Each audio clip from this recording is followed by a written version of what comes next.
My husband and his sister stole my priceless antique cello for a secret auction, so I faked an international smuggling warrant and made them bankrupt themselves.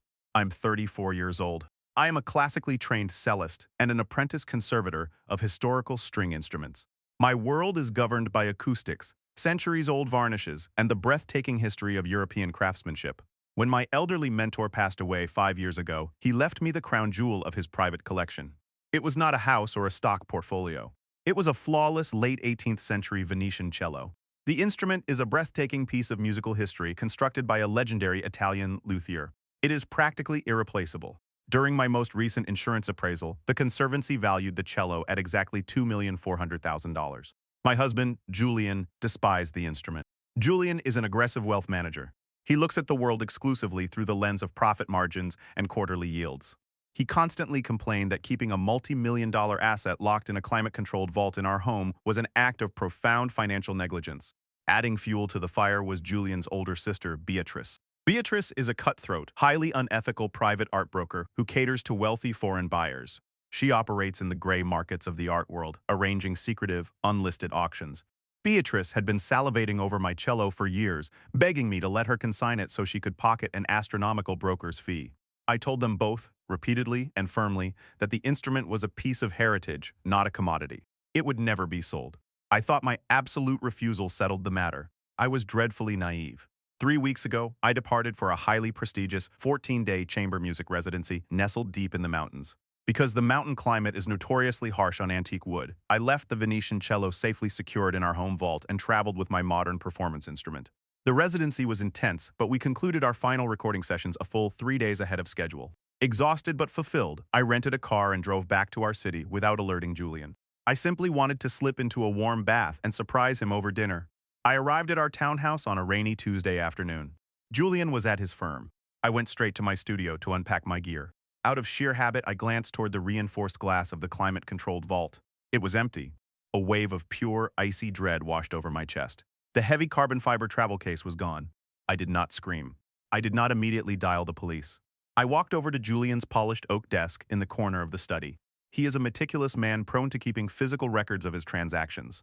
I bypassed his locked drawers and looked straight into the leather outbound tray. Sitting there brazenly exposed was a thick stack of heavy parchment documents bearing Beatrice's private brokerage letterhead. I picked up the papers, and the sheer audacity of their betrayal nearly knocked the breath out of my lungs. They had meticulously orchestrated a stunningly illegal consignment. Julian had hired a fraudulent notary to forge a spousal power of attorney, granting himself the legal authority to liquidate my separate property. He had officially handed the cello over to his sister's underground auction syndicate. But the final page of the contract revealed the true depth of their greed. Beatrice had already secured a private, anonymous buyer overseas. Because the sale was guaranteed, the buyer had wired Julian an immediate, non-refundable cash advance of exactly $750,000 against the final auction price. Julian had already routed the funds into a highly volatile, high-yield offshore investment account he had been obsessing over for months. They had stolen my mentor's legacy. They forged legal documents, bypassed my ownership, and Julian had pocketed $750,000 in stolen liquidity. The paperwork indicated the cello was scheduled to be shipped out of the country via private cargo the very day I was originally supposed to return from my residency. I stood in the silent study, holding the forged consignment contract. They assumed I was just a soft-spoken musician who would be too paralyzed by the complex financial paperwork to fight back. They thought they had executed a flawless, untraceable liquidation. My sorrow evaporated, replaced by an intensely cold, calculating rage. I carefully photographed every single page of the forged contract, the offshore routing numbers, and the fraudulent notary stamps. I placed the documents exactly where I found them. I packed a small overnight bag, left the house without a trace, and checked into an upscale boutique hotel across town. I was not going to entangle my priceless instrument in a messy, drawn-out police investigation and risk having it locked in an evidence locker for years. I was going to construct a psychological snare so terrifying that they would willingly, desperately empty their own bank accounts to reverse the theft. When you spend your entire life mastering complex, multi-movement symphonies, you learn the profound importance of tempo. You never rush a crescendo. You carefully arrange the underlying chords, build the tension measure by measure, and wait for the absolute perfect moment to let the heavy brass section shatter the silence. I did not immediately confront Julian. I spent 2 entire days sequestered in my boutique hotel suite, meticulously composing his destruction. On Wednesday morning, I consulted with an elite cultural heritage litigator, a razor-sharp man who charged exactly $1,200 an hour.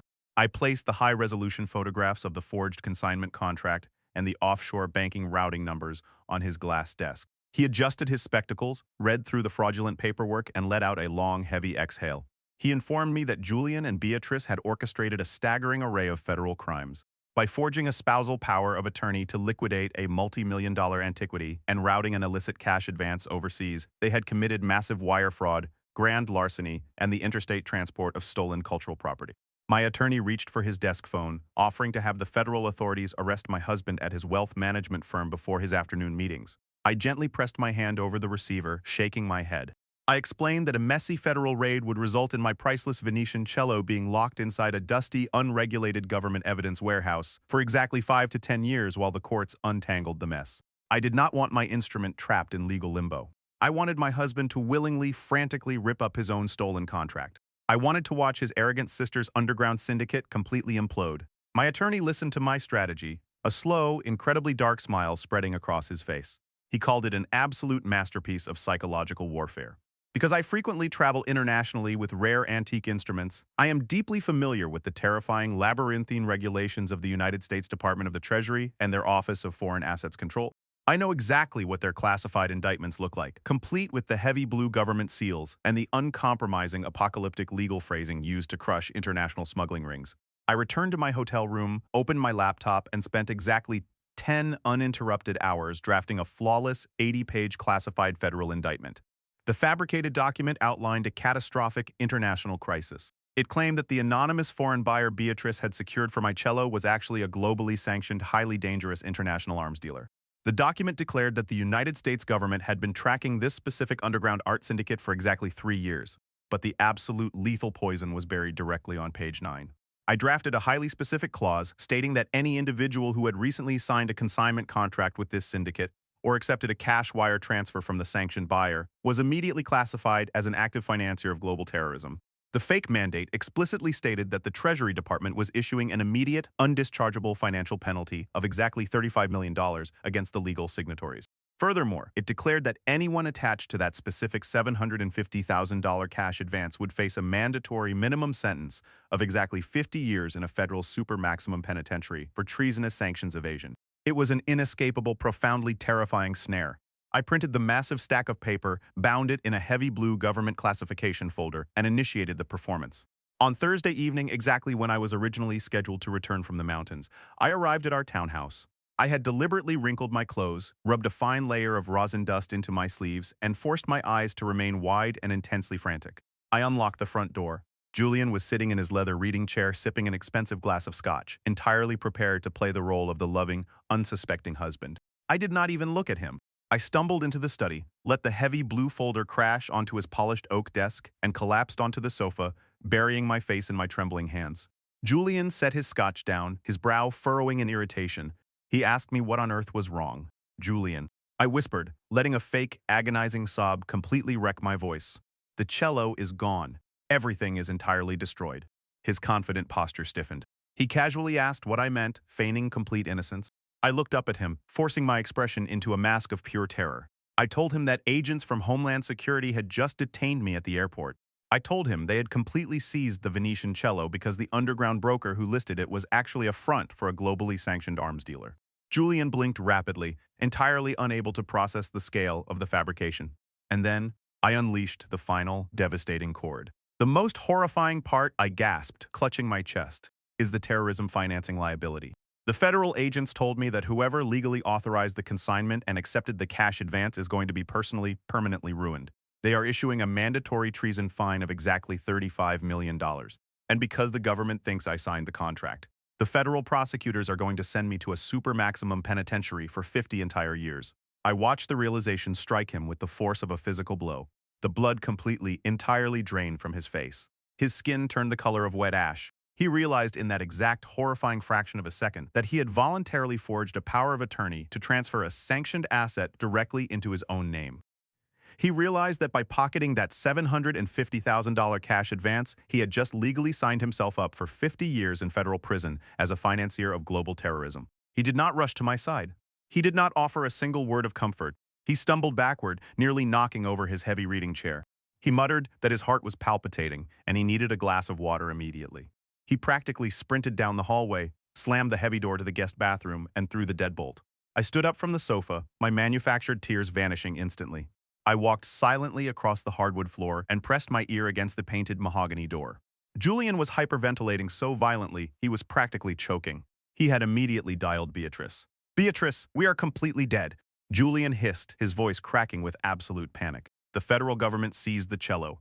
Your anonymous buyer is a sanctioned arms dealer. The Treasury Department is charging the legal signatory of the contract $35 million for financing terrorism. If they trace that $750,000 wire transfer to my offshore account, I'm going to federal prison for 50 years. We have to rip up the consignment. We have to wire the entire sum of money back overseas right this exact second." I stood in the dim shadows of the corridor, a completely cold, satisfied smile spreading across my face. The snare was set. The terror was absolute, and they were about to willingly, frantically tear their own fraudulent empire entirely to shreds. I stood entirely motionless in the dim light of the corridor, absorbing the absolute symphony of panic erupting from the guest bathroom. Through the thick mahogany door, Julian and his deeply unethical sister were completely coming apart at the seams. Julian was hyperventilating, frantically echoing the entirely fabricated apocalyptic treasury sanctions I had just delivered. He kept choking on his words, weeping about spending 50 years in a super maximum penitentiary and owing the federal government $35 million for treason. After allowing them to marinate in their sheer terror for exactly 15 minutes, I retreated silently to the living room. I collapsed back onto the sofa, buried my face in my palms, and seamlessly re-entered the character of the devastated, helpless musician. The bathroom door finally creaked open. Julian emerged looking like a hollowed-out shell of the arrogant wealth manager he had been an hour prior. His crisp designer shirt was soaked through with cold sweat. His complexion was a sickly pale yellow, and his hands trembled so violently he could scarcely hold on to his phone. He crossed the room, dropped heavily onto his knees beside the sofa, and reached out to grasp my shoulders. His palms were entirely clammy. He looked directly into my eyes, and he delivered the most remarkably desperate, poorly constructed lie I had ever been forced to endure. "My love." He rasped, his voice cracking horribly. "I must confess something to you. I did something incredibly foolish exactly 3 weeks ago, but I only did it because a senior wealth advisor told me it would secure your musical legacy forever." I widened my tear-filled eyes, playing the role of the profoundly confused spouse. He took a massive, shuddering breath and continued his pathetic fabrication. He claimed he had been deeply concerned about the volatile art market. He swore he wanted to surprise me by liquidating the cello at its absolute peak value to establish a permanent, multi-million-dollar charitable endowment in my name. And then, he confessed to the actual treasonous felony, attempting to disguise it as an act of profound devotion. "I forged your signature on a power of attorney to consign the instrument." He wept, his fingers digging into my shoulders. "We accepted a $750,000 cash advance from an anonymous buyer. I was merely trying to build your foundation. But now, the federal government has me listed as the primary financial proxy for an international arms dealer." I violently wrenched my shoulders out of his grip. I stood up, towering over his pathetic, kneeling form, and unleashed a masterclass in theatrical devastation. I began pacing the living room, tearing at my hair. I shouted that he had committed a catastrophic act of federal treason. I told him that because he had accepted a massive cash wire from a globally sanctioned entity, the federal prosecutors were going to arrest him for financing terrorism before the morning stock markets even opened. Julian entirely shattered. He curled into a fetal position on our expensive rug, sobbing hysterically. "We must reverse the consignment," Julian shrieked, looking up at me with sheer, unadulterated terror. "Beatrice is driving to her underground syndicate office, right this exact second. We have to wire the entire sum of money back overseas and dissolve the forged power of attorney before the federal investigators trace my offshore accounts." Exactly 35 minutes later, the front door to our townhouse flew open. Beatrice rushed inside. The smug elite art broker was completely gone. In her place was a pale, hyperventilating mess, sweating profusely through her silk blouse and clutching a heavy leather portfolio to her chest like a shield. She bypassed any formal greetings, entirely ignoring me to scream directly at her brother. "We must invalidate this auction immediately." Beatrice roared, her voice shrill with panic. "I am not going down for a massive federal sanctions violation. I am not spending 50 years in a super maximum penitentiary because you routed terrorist funds into your personal bank account." I simply nodded, maintaining my facade of utter hopelessness. I informed them that if they did not completely reverse the massive cash advance and legally revoke the fraudulent power of attorney within the hour, the federal authorities would permanently freeze every single asset attached to their names. Julian nearly collapsed again. He pulled out his phone, dialed his high-risk offshore banking concierge on the emergency after-hours line, and frantically authorized an immediate international wire reversal back to the sanctioned buyer. I stood in my living room and listened as he completely drained his volatile investment account. Because emergency international wire reversals of that magnitude carry astronomical percentage-based penalty fees, and because he was withdrawing from a locked high-yield fund, Julian willingly sacrificed exactly $130,000 of his own personal savings just to return the $750,000 overseas. He completely decimated his own financial portfolio out of sheer, suffocating terror. I told them we needed to leave for Beatrice's underground brokerage office entirely immediately. We drove in separate cars. I followed closely behind Julian's luxury sedan, watching in my rearview mirror as he drove recklessly through the rain-slicked city streets, utterly desperate to shed the massive federal treason liability. We arrived at the discreet, unmarked brokerage office exactly 45 minutes later. Beatrice's corrupt syndicate lawyer looked absolutely terrified when she burst through the doors and slammed her portfolio onto the glass desk. Julian demanded that the lawyer print a massive legally binding document entirely, revoking the forged power of attorney and completely removing his name from the consignment contract. Because the massive funds had already cleared the international wire reversal, the syndicate lawyer did not dare argue. He saw the pure, unhinged panic in Julian and Beatrice's eyes, and he produced the legal revocation documents immediately. Julian and Beatrice did not even bother to read the dense stack of legal parchment. Their hands trembled so violently they could barely grip the heavy fountain pens. They were entirely convinced that federal tactical teams were going to kick down the doors at any passing second. They signed their names rapidly. They legally, officially dissolved the entire massive consignment. They completely surrendered any and all financial claims to the Venetian cello, effectively returning the instrument and its absolute legal ownership entirely into my sole name. The corrupt lawyer stamped the documents with his heavy brass seal, officially validating the complete reversal. I reached across the desk and picked up the heavy legal folder containing the freshly signed revocation documents, along with the physical vault key for the cello itself. I inspected the fresh ink. I felt the physical weight of the folder in my hands. My priceless musical legacy was completely entirely mine again. No forged proxies. No secret offshore buyers. I slowly tucked the heavy folder securely under my arm. And then, the entire atmosphere in the underground office instantly shifted. I stopped looking like a terrified, broken musician. I squared my shoulders, entirely dropping the frantic, panicked breathing. I stood up perfectly straight, completely smoothed the wrinkles from my clothes, and looked down at my entirely treacherous husband and his completely ruined sister. I just smiled. A completely cold, entirely merciless smile. And then, I dropped the absolute, final hammer on their entirely fabricated reality. I stood up perfectly straight, completely smoothed the wrinkles from my clothes, and looked down at my entirely treacherous husband and his completely ruined sister. I just smiled. A chilling, entirely merciless smile. The heavy atmosphere inside that underground discreet brokerage office shifted in a single, staggering crescendo. I no longer resembled a terrified, broken musician teetering on the edge of a nervous breakdown. I squared my shoulders. I steadied my breathing. The pathetic facade was officially dropped. Julian looked up at me from the leather guest chair. His bloodshot, tear-stained eyes narrowed just a fraction of an inch. His analytical wealth manager brain was finally kicking in, signaling that something was fundamentally, irreparably wrong with the composition of this room. "What? What are you doing?" he whispered, his voice trembling violently in the quiet office. "Why are you looking at me like that? We have to get out of here and call the Treasury Department. We have to prove to them that the power of attorney is completely revoked so we do not go to prison." I let out a very slow, profoundly calm sigh. "There are no federal agents, Julian," I said, my voice cutting through the silent room like a sharply bowed string. The three people in the room froze as if they had been turned to absolute stone. The corrupt syndicate lawyer literally stopped breathing behind his glass desk. Beatrice's jaw dropped open, her eyes widening in sheer, unadulterated shock. I looked right into Julian's terrified eyes, and I systematically dismantled his entire fabricated universe. "There is no classified Office of Foreign Assets Control investigation," I explained, keeping my tone incredibly flat and unwavering. "There is no sanctioned international arms dealer. There is absolutely no $35 million treason fine, and nobody is going to a super maximum penitentiary for 50 years.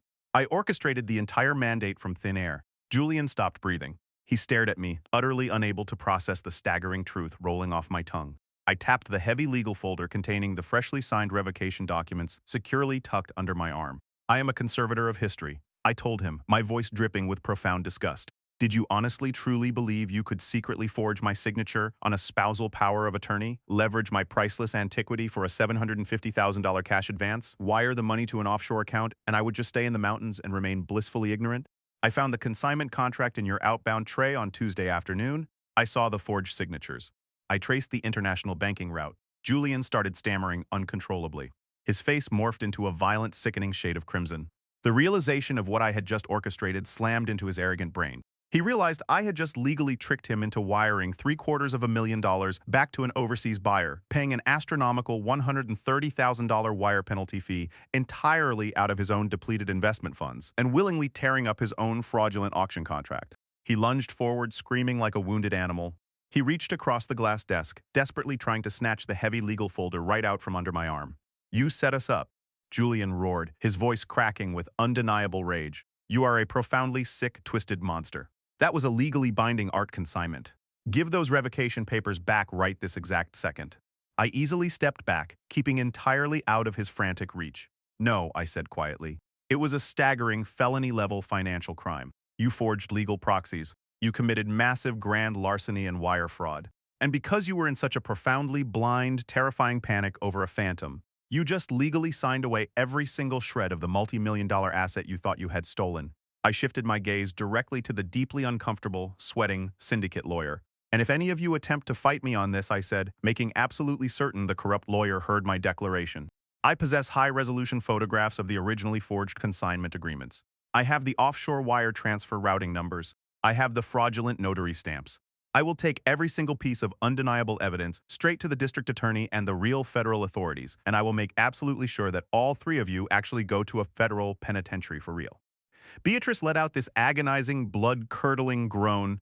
She buried her face in her hands and collapsed forward onto the desk. She realized she had just legally confessed to a massive felony, lost a monumental brokerage fee, and destroyed her underground syndicate's reputation in one single, catastrophic evening. I looked down at Julian's violently shaking silhouette. "I am filing for divorce the exact second the civil courthouse opens on Monday morning," I told him. "Do not bother returning to our townhouse. Your bespoke designer suits and your expensive watches are already sitting in heavy black trash bags at the edge of the driveway.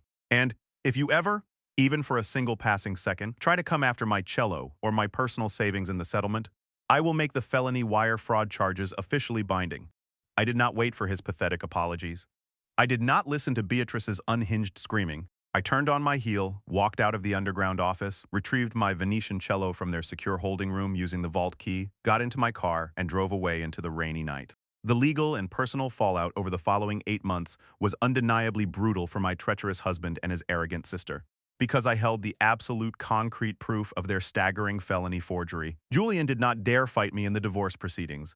He did not hire an aggressive family lawyer. He did not demand a single penny of my performance revenue, and he absolutely did not try to claim any equity in the $2,400,000 instrument. He signed the divorce papers quietly, absolutely terrified that I was going to send him to prison if he pushed back. He walked away from a remarkably comfortable, elegant life with absolutely nothing but the clothes in his garbage bags. Julian's entire professional life catastrophically imploded because he had frantically reversed the massive international wire transfer and drained his locked investment funds to pay the $130,000 penalty fee. His wealth management firm triggered an internal audit. When they uncovered his erratic, highly suspicious offshore wire activity, they fired him immediately and stripped him of his financial licenses. Beatrice fared no better. Her anonymous foreign buyers permanently blacklisted her for canceling a guaranteed auction at the absolute last minute, effectively destroying her entire gray market art syndicate. I heard through mutual acquaintances that they are both profoundly miserable. Because they lost the stolen money and their careers collapsed, they turned on each other viciously. Julian blames Beatrice for convincing him to steal the cello in the first place. Beatrice blames Julian for completely caving under pressure and confessing to the fabricated treasury agents. They absolutely despise each other. Julian had to move into a tiny, run-down apartment in the suburbs, and he is currently working as a low-level, hourly bank teller just to pay his rent. As for me, my life is undeniably a masterpiece. I kept my townhouse and my priceless Venetian cello. My career is flourishing, and I recently accepted a position as the principal cellist for a highly prestigious symphony. I'm surrounded by beautiful music, profound history, and genuine friends, entirely free from parasitic, greedy opportunists. I learned a staggering, invaluable lesson. The absolute most effective way to completely destroy an arrogant, entitled thief is not to scream at them or try to appeal to their non-existent morality. The greatest method is to weaponize their own suffocating terror, step entirely out of the way, and watch them legally, frantically dismantle their own existence.